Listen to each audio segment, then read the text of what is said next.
Arkadaşlar selam. Bugün hep birlikte babaannemin balkon duvarından resim yapacağız. Duvarımı ölçtüm.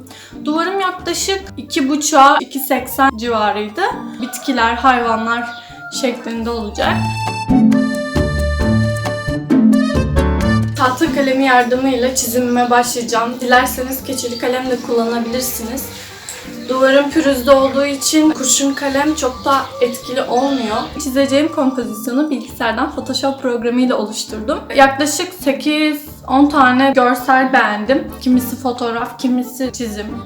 Kareleme yöntemi en sevdiğim yöntemlerden birisi. Çünkü çizeceğiniz kompozisyon ve çizeceğiniz alana onu eşit bir şekilde dağıtıyorsunuz.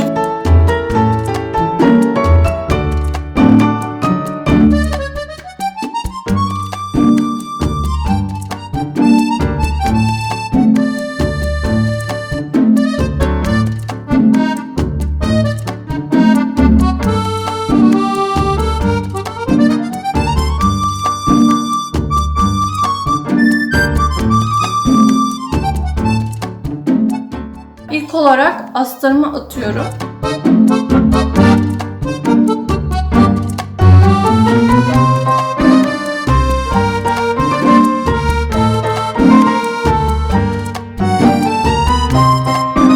Boyalarımı ilk zamanlar daha fazla sulandırıyorum astar olduğu için ama diğer katmanları yaparken daha suyumu azaltacağım.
kenarlarına siyah çekmek istiyorum çünkü duvarla erimemesi için çizimi. Boya kuruduktan sonra siyahı çekersem daha temiz ve daha canlı bir görüntü elde etmiş olurum.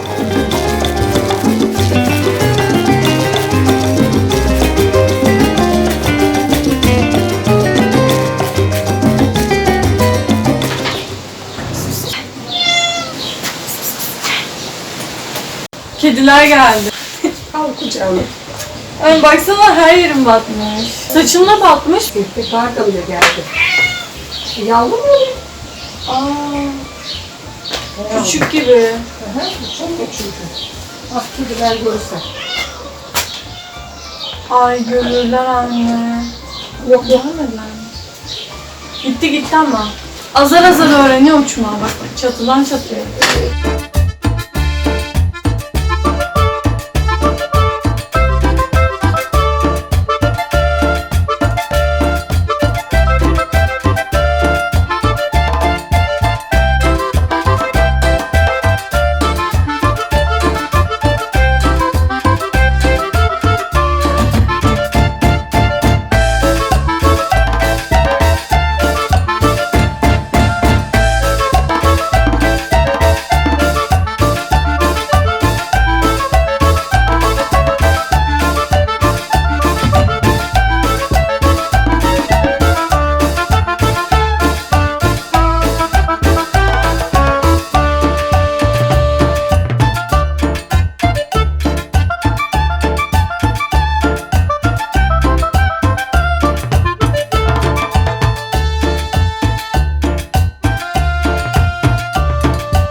Canım şuralara şöyle hafif ton kondurmak istiyorum.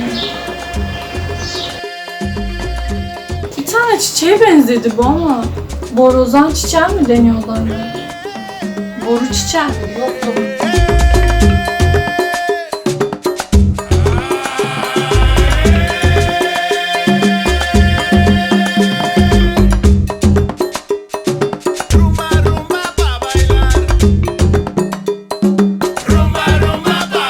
Babamın isteğiyle ailemiz için bir tane küçük bir uğur böceği çiziyorum en son.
yaptığım çizimi beğendiyseniz lütfen abone olmayı unutmayın. Kendinize iyi bakın. Hoşçakalın.